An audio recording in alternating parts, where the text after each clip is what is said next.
بسم اللہ الرحمن الرحیم۔ السلام علیکم ورحمۃ اللہ وبرکاتہ۔ آج میں اپنے دوستوں کو رسول اللہ صلی اللہ علیہ وسلم کا ایک عمل بتاؤں گا۔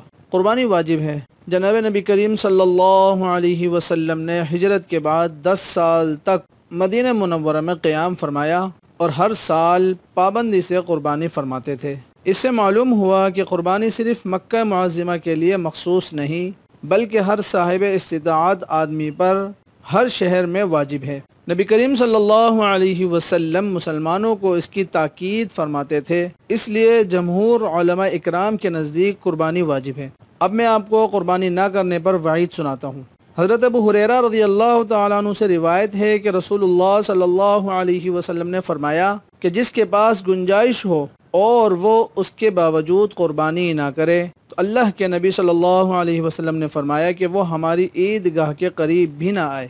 کتنی سخت وعید اللہ کے نبی صلی اللہ علیہ وسلم نے ہمیں فرمائی ہے۔ تو صاحب استطاعت ہونے کے باوجود اگر ہم قربانی نہیں کرتے تو ہم اس وعید میں شامل ہیں۔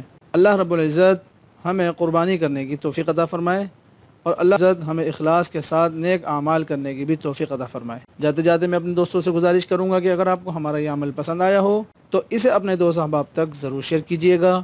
کیا معلوم کہ آپ کے ایک شیئر سے کسی کے دل میں یہ بات اتر جائے۔ جزاکم اللہ خیر۔ السلام علیکم ورحمۃ اللہ وبرکاتہ۔